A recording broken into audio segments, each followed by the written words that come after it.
podcast is Christian. This podcast is Reformed. This podcast is post-millennial, optimistic, and Reconstructionist. And this podcast is for fun.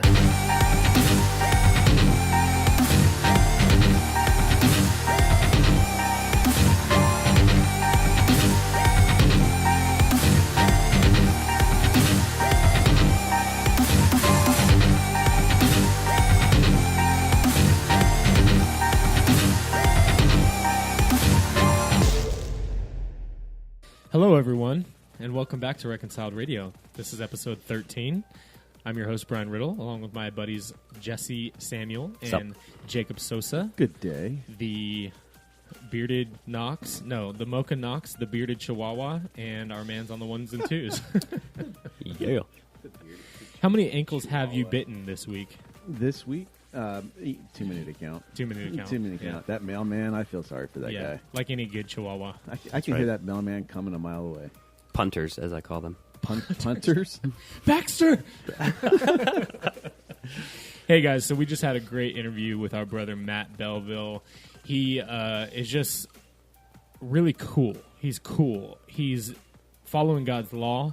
He's him and his wife are caring for orphans in a undisclosed location in Southeast Asia. He loves all the orphans.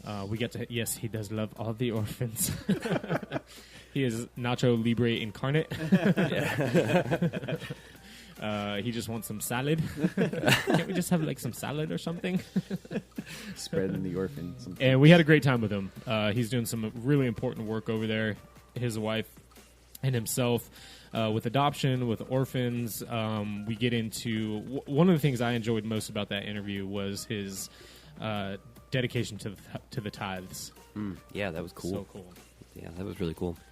He and his wife have basically committed to obeying 3 different Old Testament tithes for the sake of their neighbors. And caring for the people around them, and it's just amazing to hear that kind of testimony, that kind of witness, and what God's been doing in their life. So that's the interview that we have lined up for you guys. We hope you enjoy it. I'd like to have him back on sometime in the future, so kind of keep up and see what's going on. Yeah. I think we mentioned most of it in the interview, where you can support him from Reconstructionist Radio's drop-down bar and the people that they support. So keep an ear out for that towards the end of the interview. If God is stirring your heart to support him and his wife out there. You can find that. We'll have it posted up in the show notes on our iTunes and YouTube for sure. And also, I'd like to have those links in the Facebook, too. So definitely. Yep. Cool, guys. Well, enjoy this interview. Be blessed by it. And here you go. All right. Our guest today is a kingdom builder overseas working in Southeast Asia. He authored an online booklet called Praising God by Keeping His Law, which you can download at his blog, reformedexpressions.com. My brother Matt Belleville reached out to us, and we've become friends over the past few weeks. He's a Reformed post-mill guy, Reconstructionist. He's in the neighborhood on all the online blocks, if you will. Matt, welcome to Reconciled Radio, brother. Hey, thanks for having me. Yeah, we're happy to have you. Finally, we've been trying to get this worked out for, I think, 2 months? Yeah, close to 2 months, maybe a month and a half. Yeah, hopefully it's worth it. Yeah, it will be. It will be. So you guys are in an undisclosed nation in Southeast Asia and just doing work. Obviously, you guys are Christians. You guys are, and when I say you guys, I mean you and your wife. You guys are disciple makers, and I know that you have a heart for adoption and caring for orphans. Can you just tell us a little bit about who you guys are and how you got to where you are and what you're doing now? Sure, yeah. So just a little background. I won't go too far before my wife and I got married. Okay. But basically, we met online after she came back to the States, living in Iraq for 2 years as a worker there. And then she had a furlough, and we met online. We talked for about 3 weeks. I asked her dad if I could marry her, flew out. 6 months later, got married. 9 months later, we went to northern Iraq. That kind of started the overseas part. Wow. What did you guys do in northern Iraq, and what what is living in northern Iraq like? I much safer than where I grew up. Felt like, Really? Yeah. Yeah. Oh, yeah. For the record, too, just so the listeners know, we have another fellow Michigander here. So cheers to that. Yeah. We're not doing another trivia because I will fail again. Yeah. Not happening. Yeah. Jason Garwood tore Jesse up in some Michigan trivia. Yeah. Yeah, I know. I swear he was using Google. 'Cause that guy, We wouldn't know either. Yeah. So what did you guys go to Northern Iraq for? yeah, so there's actually, are you familiar with George Grant? Yeah. So he worked with a evangelical church there, and basically they started classical Christian schools in 3 cities. So my wife was teaching there before we met for 2 years, and in August 2014, ISIS broke out, like West Iraq, moved east. Basically, the only thing that stopped Baghdad from falling was the Peshmerga, which is the Kurdish military, defended their border. Okay. But it was in the news, probably mid to end of August, about the Yazidi people being stuck up on the mountains because ISIS attacked their hometown. They were stuck there for like 12 days or something without supplies. And they called me to go there to work in the camp and help build schools, and my wife to go teach again at the classical Christian school. Wow. And where's your wife from? And She's born in Japan, Okay. but adopted at 5 weeks old by 2 American Christians. So she's total banana, is what we call it. okay. Yeah. That's awesome. So you guys, so she has a background that gives her a heart for adoption. You guys are really into Christian education here too. Can you tell us about kind of where you guys went from there? Why did the work in Northern Iraq end, and where'd you go after that? Yeah, that's a great question, and I want to do my best to represent them well. Okay. Basically, it was some power struggle issues Okay. with the school, and it's a very patriarchal society. So whatever comes down from the fathers, even in the school structure, and so just personality-wise, and with what we were hoping to do, it just wasn't working out well. So it was better for us to leave than to continue to make a problem at a work that was doing good things, even if we disagreed with some points. Okay. Yeah. Did you guys see? So you guys are involved with a school now in your location, and do you guys see, or I guess I should put it this way: to what extent do you guys see like fruitful discipleship happening in those Christian school situations, especially overseas and in places generally hostile to the faith? Yeah. It's really interesting because, so where I am currently, it's harder, especially because even though the Islamic side, there's not as much of a threat there per se, but the problem is the Ministry of Education has a much tighter grip on schools. And since the 1980s, there's a guy named Anwar Ibrahim, and he really changed the educational laws and structures that basically Islamified it further than what it already had been when the British gave it back to this country, their country back to them. Yeah. Okay. So, what exactly brought you guys to where you are now, and you're still involved in Christian education? How did you wind up there? Yeah. Well, By the way, we're just being super sneaky. I feel uncomfortable. Let's just put it out there. We're not going to tell you where he is. It's super secret, just like our basement here. Yeah. I mean, if you want to say it on Facebook in a conversation, and I'll mention it on like a Facebook post where it's like friends only. Yeah. But knowing that this can go further out, that's the only reason why. Yeah, we're reaching millions, Matt. Yeah. I know. Hey, the content's worth millions at least. Oh, thank you, brother. Appreciate that. So yeah, tell us how you got to where you're at. Yeah, so we actually came for a different school than where I am currently. Okay. And they lied about visas and different things like that, and had some really unethical practices, not giving back deposits. And so, oh, is that me? No, we're all good. We can hear you. Okay, I hear it popping. Oh, okay. Okay. Yeah, so we left there, and we were actually unemployed in a foreign country for about, what was that? Maybe 4 or 5 months. Yeah, that was crazy. Wow, talk about God's, relying on God's provision, in those times like that. That's some boldness right there. I like that.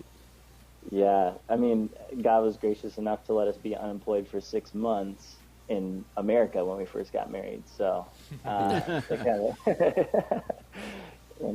thankfully the U.S. dollar spreads a little further here than it does in America. So that was a blessing. Yeah, so we were homeschooling a Japanese family. For them, they had 2 daughters, and just running them through doing worldview and Bible, and all the core classes. And then that eventually dissolved with just family decisions on their part and on our part, taking the girls, our daughters now, when we took them in, which I'm sure we'll get to. Yeah. Yeah. Yeah, so eventually, after a couple of years working online with a dude named Gary Morris, he runs Grafted In, the SEO company, digital marketing. That's what gave us our money, because we don't do support. Although people have supported us to help with certain things, so I'm thankful for that. Yeah, I was going to say you guys don't refuse support and stuff like that, but no, we love it actually. No, keep your money. yeah, don't help us at all.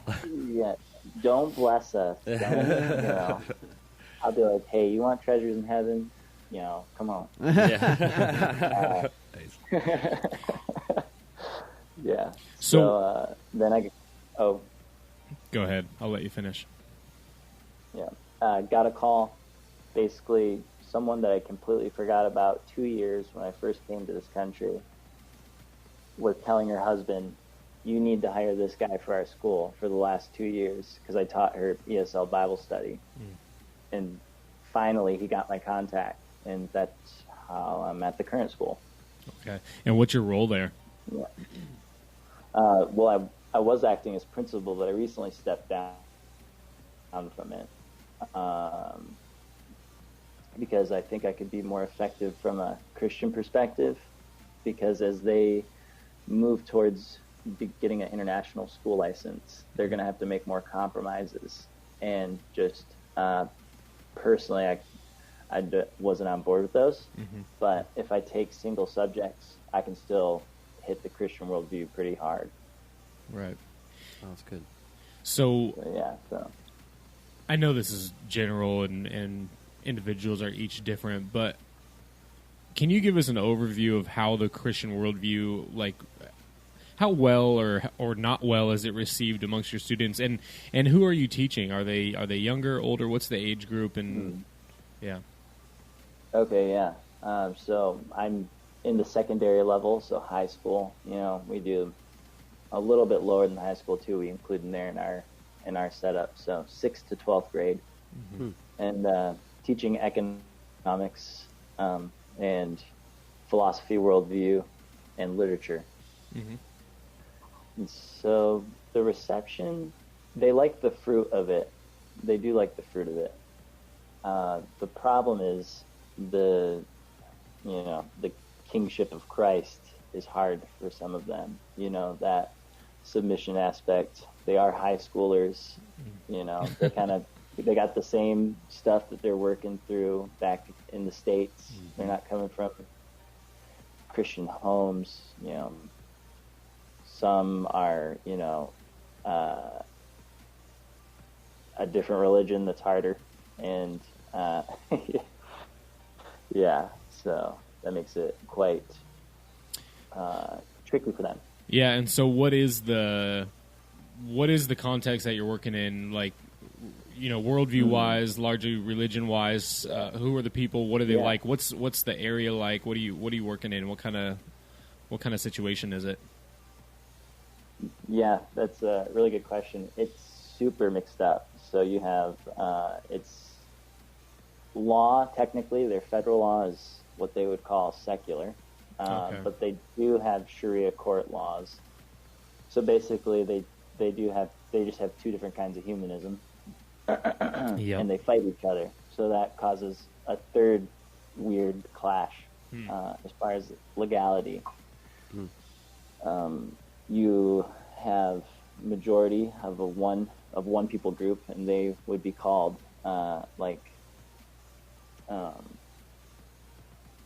well, I would give it away. So you have the major people group, and it's about 60%, and then you have the Chinese, which is about 30%, and then you have the Indian, which is about 10%, and that's of native to this country. And the religion basically divides pretty much that way as well, by ratio. So Muslim, Buddhist, Hindu, and then a lot of atheists, more and more. Oh, really? Yeah, so you're just in a big humanistic bowl of nonsense, and aren't we all? Yeah. Aren't we all in a big humanist bowl? Yeah, of nonsense? it sounds exactly like Alpina. Yeah, yeah, straight up, it ain't no joke. Yeah. That's great. So let's switch gears a little bit. Tell us about your website, your blog, Reformed Expressions. How did that get started? What's your guys' kind of vision with that? How are you trying to minister with that website? Yeah. One is whoever reads it. You know, that's the easy answer. But what we hope is for people that are either coming into Christianity or coming into Reconstructionism or theonomy, or they're poking around and they're asking honest questions, we wanted to provide something with a smaller content format, because people would ask, so what would Reconstruction look like? How does it change something for me? And I would see people throw a 300 to 600 page book at their face, and it's like, yeah, that's not super helpful. So sorry. So just started creating content, hit up some easy targets first, but then tried to mature the content as we went along, which also is why it's only a couple posts per month at the moment with work and recently become an elder at a church here. Oh, very cool. Yeah. So, basically hitting Psalms, practicality of that, how they rock your world, attacking the send them to missionary, the ship them to seminary idol that's often on the field here amongst workers. And that's actually got a lot of traction, even back in the States and in New Zealand from some people. So that was a really big encouragement, to not fall into that idol of, leave your country to go get trained by the people who trained the guy training you, right? But he's not sufficient to train you. So it's like this repetitious cycle of failure. And so one of the solutions is, one, either the educational format needs to change. It either needs to decentralize, and that people need to, kind of, for a lack of a better term, man up and own the faith and really be diligent in training those under them. So hopefully this site helps along those lines, and that's kind of where that book came. Yeah, so let's talk about that as well. I just wanted to get into that. Yeah, go ahead. So if you're interested, everybody should go check out reformedexpressions.com. That's where Matt, his wife, and I think, did I see another author on there as well for a few of the blogs, or no? Not yet. I mean, I'm totally open to it. I think maybe what I was looking at is maybe in the in their distress section in the abortion ministry, yeah. right? Okay. Yeah, that's right. Kevin Williams. Okay. We eventually, just so everyone else knows, we helped him create a separate site because we were posting things for him because he's not tech savvy, but he was Catholic, and so we just didn't want a confusion between what we represent, but also that he's out on the front lines saving a lot of babies, and we helped them even find a home for one from here. Oh, praise God. That's awesome. Yeah. So it's great. So we want to still help him. So that's why. Well, good, yeah. Yeah, I want to get into that too, but let's talk about your booklet real quick. I thought it was excellent. I think, especially with the description that you just gave kind of your guys' vision, even for your blog and the ministry that you're doing there. So the booklet is, and you can find this on reformedexpressions.com. The booklet is called Praising God by Keeping His Law, based on Psalm 146. It's an awesome, relatively short read that you can get through quickly. You got some good oh gosh, what's it called? Where you have the guy. Oh, you got some good endorsements for it. You got Jason Garwood and Jason Sanchez and Eric Stewart from One Life Church in Flint. Yep, Flint. Yeah. They're doing a lot of good work too, so that's good. Yeah, he's awesome. Yeah. You got Martin Salbridi from the Chalcedon Foundation on there. So it's a cool little booklet. Tell us about why you did it, where you got the idea, and basically what the project is and what people can expect if they go and check it out. Yeah, totally. So Psalm 146, I was reading it one day, and then I saw this post that basically, what would it look like? It was another one of those posts, and a lot of people were answering, and they were good answers, but they were like philosophical, theological, and so, I was,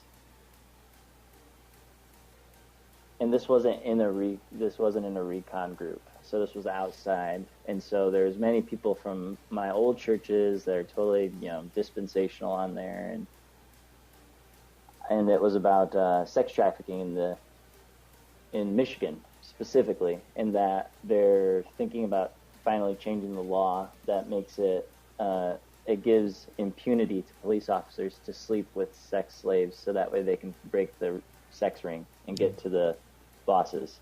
Basically, covers their sin and or crime as well. And people were like, well, what are we supposed to do with this? And so I basically took 5 minutes and just wrote up what became the outline of this book. And I said, there you go, there's 10 things you could do. Oh, I thought you were going to say, like, in 5 minutes you wrote the book. I'm like, yeah. Wow, that's awesome. No.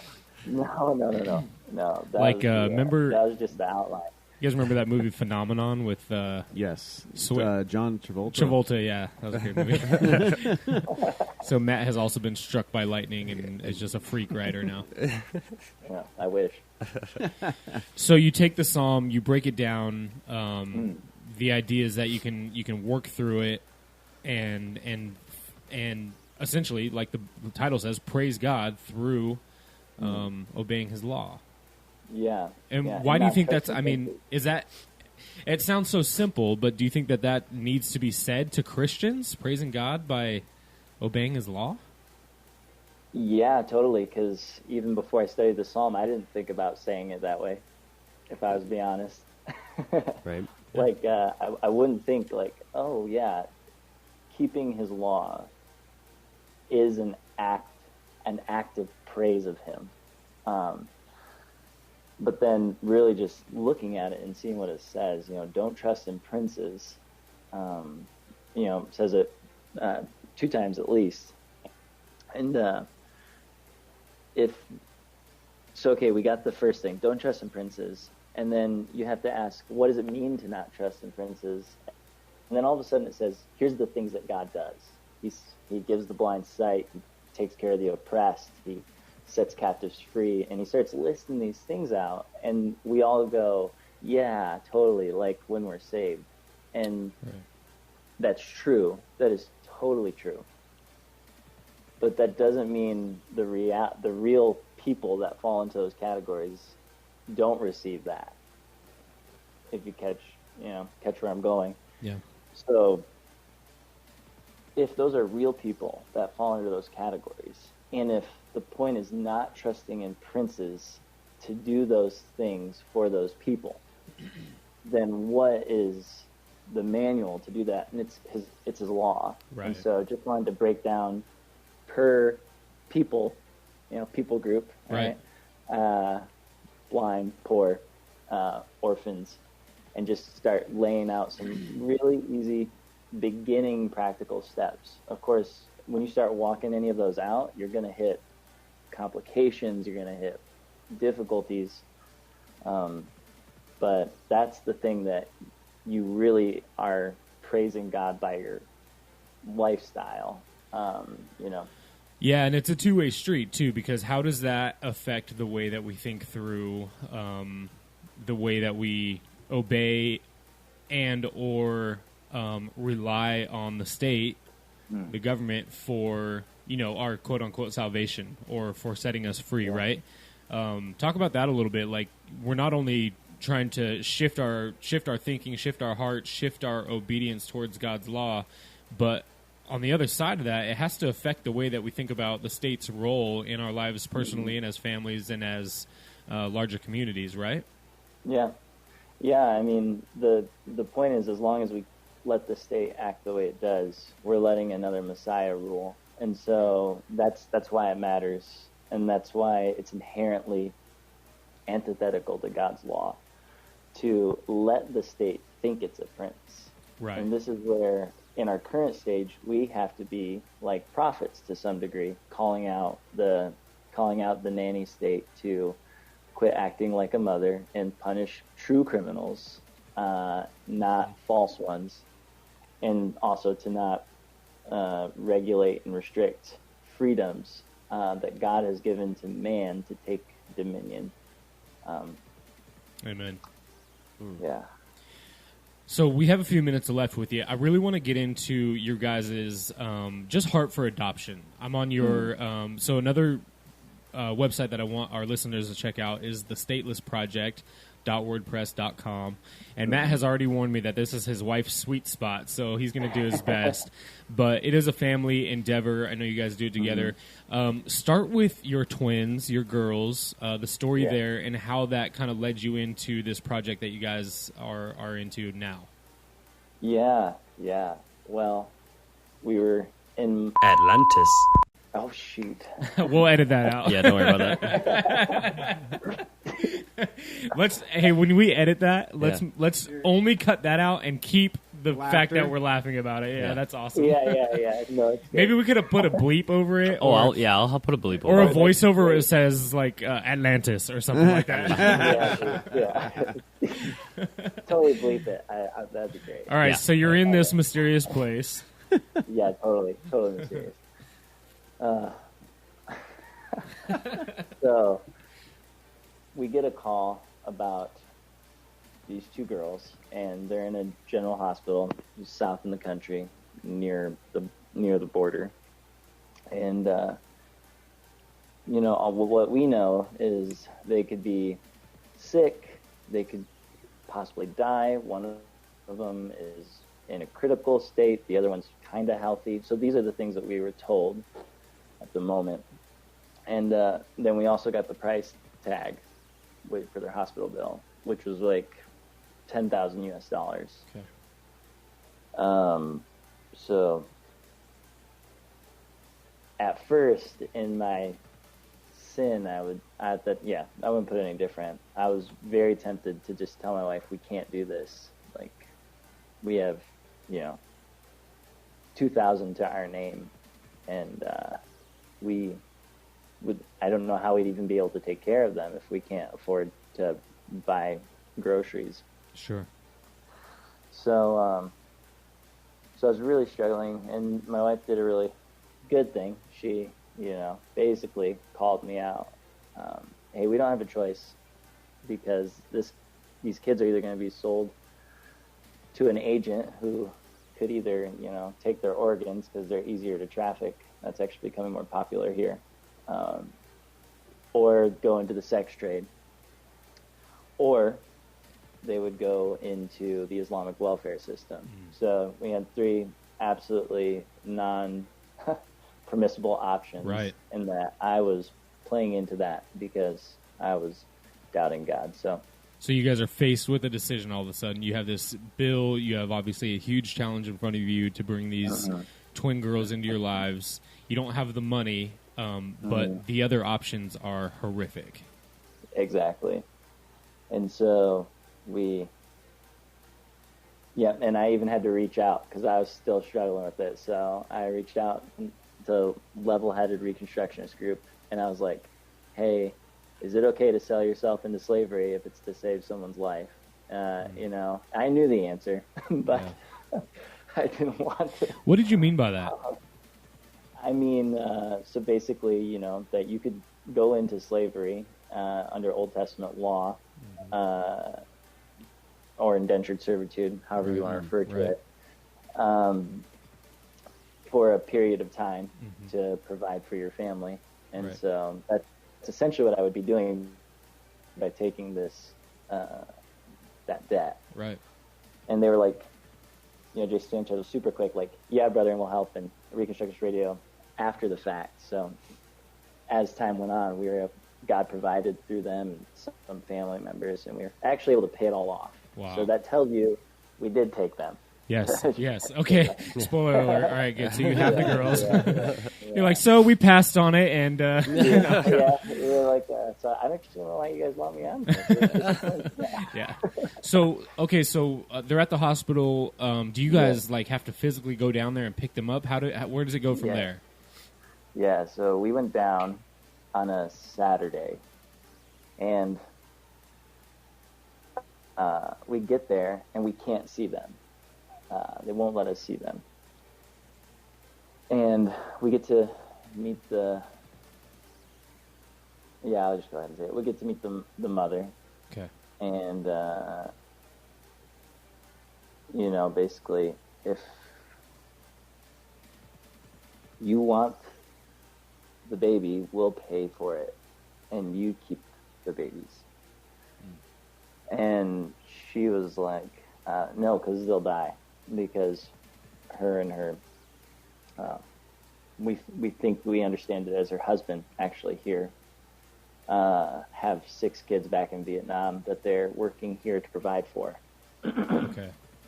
And so she was like, no, please take them. So we did, and maxed out 2 credit cards to get the transaction to go. And then my wife had them for the first.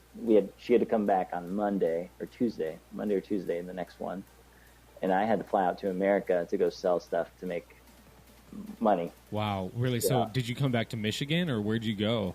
Yeah, and you were like, when you say sell stuff, like you came back to where your things are and you began selling those? Yeah, that's right. Yeah. Oh my gosh. Yeah. So started selling that stuff off, but then my wife's there alone for 2 weeks with 2 premature twin babies. Right. Wow. Yeah, it was crazy for her. How long ago was this, Matt? 2 years about now. 2 years. Yeah. Wow. Because they just turned 2 a couple days back, and we got them when they were 3 months old. So the situation that they were in is what you guys call statelessness. And that led into this ministry that you guys have started up. Your wife is heading up, it sounds like, mostly. Tell us how that started, what you guys are doing, and how we can be helping you guys, supporting you guys, or how other listeners can be supporting you guys. Yeah, so it's we called it In Their Distress as far as on the website side of things. And then we made the Stateless Project kind of more outside for general consumption of people that aren't coming for necessarily the Christian worldview. Although how we speak is totally the same way. We're just dropping the Bible verses. Sure. So that's kind of where those 2 things came from. And so we have, how that works for us practically right now is we're always looking for people who have direct contacts with either any orphans being born or we would even consider those not stateless as well, because they also need help. So if that comes to our attention, we also want to assist with giving whatever we can. When usually it comes down to things that the girls can't use anymore, because finances are still tight, but Sure. Praise God, we have more than we need. Another thing too is the tithe system. We follow basically the Old Testament tithes. There's 3. Rushdoony talks about them in Tithing and Dominion. Not sure if you've read that book, but it's awesome. Okay. And you have the poor tithe, which you do every 3rd year. So that's a 10th of your whole year salary, what you make, and you give it directly to one family in poverty or destitute poor. So meaning they would literally vanish away if they didn't have any help. Somebody who's completely dependent on that gift of yours. Yeah, and then it's directly known. It's not anonymous like state giving, so they're responsible to you. So that means if they fail it, they're not going to get it again next time if they still need it. However, it provides an opportunity to disciple them to think of the future, because they need to stretch that out over 3 years. And if they're able to, follow hard after God and, be blessed by Him for their, obeying Him, obedience, and trusting Him, then they could get out of that cycle of destitute poverty. And so that's one thing that we do. It's every 3rd year. And then you have general alms, which is, we try to keep what we call an emergency budget, but that's not for us. That's for if like a woman who, for any reason, she's either here illegally or her passport was stolen by an employer, which happens a lot, and they get in trouble and leave the country, so they're kind of stranded, that we could provide for their medical funds when they're giving birth. Because, for example, this happened last year. The woman needed about the equivalent of about $700 US, and a lot of churches knew about it, and it took them 6 days to raise the funds. But by that time, the people related to the medical staff basically beat the woman and took the child and ran away with it. But they were able to actually locate, and the baby was able to go back. Praise God. So we want, with what we do make, we want to make sure that we have something that can try to get in those doors, or at least can afford, if we get news about it, which doesn't happen all the time like that. But if it does, that as the husband, I can go there and stay, and if someone tries to do that, if I need to use force, I can use force to stop somebody from kidnapping. Wow. So you guys are, what I love about that, when we talk about Reconstruction, we try to make sure, because I think it's on my heart to make sure that we say often that we are primarily and firstly, if that's a word, concerned with reconstructing ourselves and our families.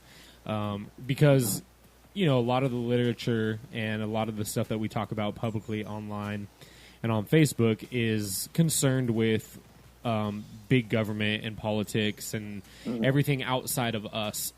And so I think it's really important that we hit on a regular basis the idea that we want God's law for us first. And you guys are a really cool example of that, where you're taking things like 3 different types of tithes in the Old Testament and showing how it's not out of a heart of legalism, but really that every one of God's laws that He put into place are specifically for the purpose of loving your neighbor. And you guys are a shining example of that. Yeah, that's why I've always loved Psalm 1, right off the bat, how he goes into, blessed is the man who walks not in the counsel of the wicked, but, and then it moves on, Psalm 1:2, but his delight is in the law of the Lord. In his, he meditates on it day and night. It's for him, and then it starts there, and then it moves into family, and then it, that's what God has instituted for his people, and it's a beautiful thing. Yeah, it's great. And Psalm 2, the follow-up, right? Some people have actually thought Psalm 1 and Psalm 2 were originally one psalm. And so it's really interesting because you have the evil laughing, right? Deriding the Lord. And then in the second one, he's laughing in the heavens, saying, dude, I've sent my anointed. Wow. So for most things, I don't need to worry about what's happening. You know, the angel of the Lord fighting the prince of Persia. You know, I'm praying, like in Daniel 10, and I'm asking God to do these big things. And I don't think that God's not hearing my prayers, because he says he'll hear them. And he says if you ask in faith, he'll answer them. Which means like it's a really weird thing where we go like, well, that means he maybe might give us a no. But that's not even the idea of that text. The answer is he's going to answer you positively. So why hasn't he answered my prayer yet? Well, that's because he's fighting the prince of the country here, you know, the demon that's over these unbelieving rulers. Right. And so, you know, I can wait because he's laughing in heaven. So what can I do? Well, I got a field around me and I have two hands. Oh, that's good. Okay. Love that, man. Ow, that hurt. My chest hurts a little bit. Matt, you guys, would you say the main focus of the Stateless Project is you guys are sort of acting as catalysts, as a connector between kids who are in need of parents and families and parents who are able to provide for them? Yeah, I mean, we're just hoping to raise awareness because Atlanteans. Second bleep. No, did he say? Yeah, the church here. Yeah. We got to keep you in check, man. I know, dude. I'm just going. I can't wait to have fun with how we're going to overdub those. Oh, yeah. Yeah, dude, make it crazy. Yeah. Yeah, basically, they're apathetic here. Yeah. In general. Yeah. I'm not gonna call out people, but in general, it's not really dealt with, and so we're hoping, even for people who aren't believers, that if they can read the Stateless Project and do something that God loves, even though they don't, it's, you know, according to their righteousness in heaven, filthy rags, but it's still obedience. Yeah. On the part of God's law, then that's something to be happy about. Yep. Absolutely. So, Matt, yeah, that's what we hope. We know that you guys, you know, you are not your typical, like, quote-unquote missionary where you guys try to raise funds and email people and do your tour of the churches and all of that. But we know that you guys are doing an important work over there. We know from your view on the tithes in the Old Testament that you guys are being generous. Can you tell people how, if they are feeling called or led by God to support you guys in that, how they can do that? Yeah, I mean, probably the best way is through Reconstructionist Radio. We're one of their options on there. I think they have their donation bar that drops down. Yep. They have a few. All of them are great. If you want to give to one of them, do it. Yeah. But, yeah, that'd probably be the best way. Okay.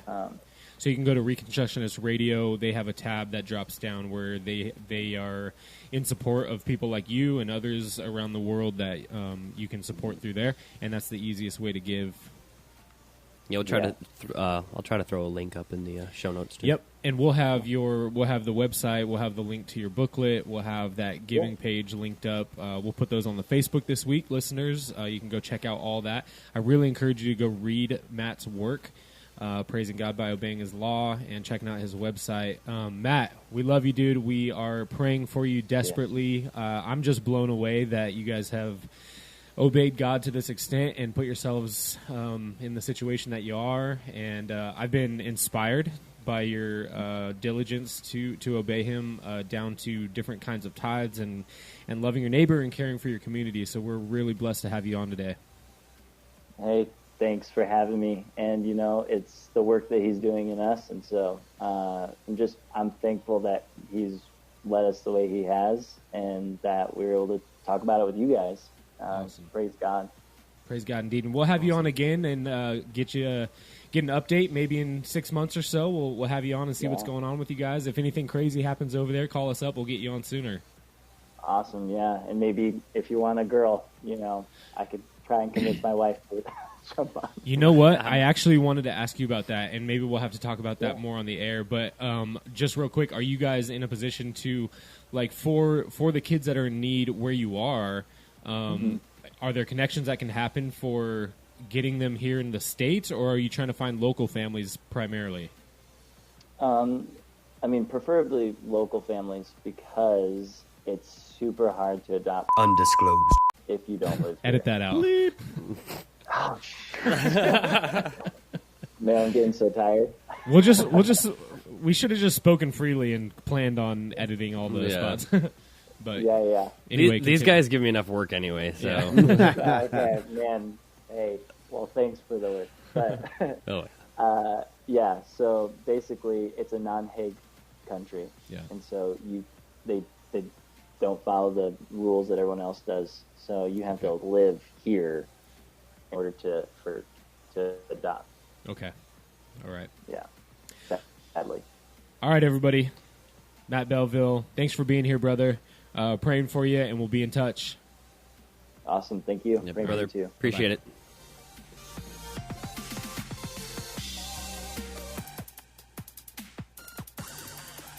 All right, that was fun, guys. That was cool.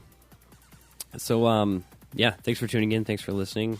This has been episode 13 of Reconciled Radio. We enjoy giving these to you. We really just enjoy gathering together and We do. talking, hashing it out. I like your new setup here, dude. I do too. It's cool. The new bunker. Yeah. The new bunker. The new bunker. We've changed locations so many times, but This is the mobile. yeah, this is Mobile our podcast. mobile Yeah. podcast. But I think we may have found a home here.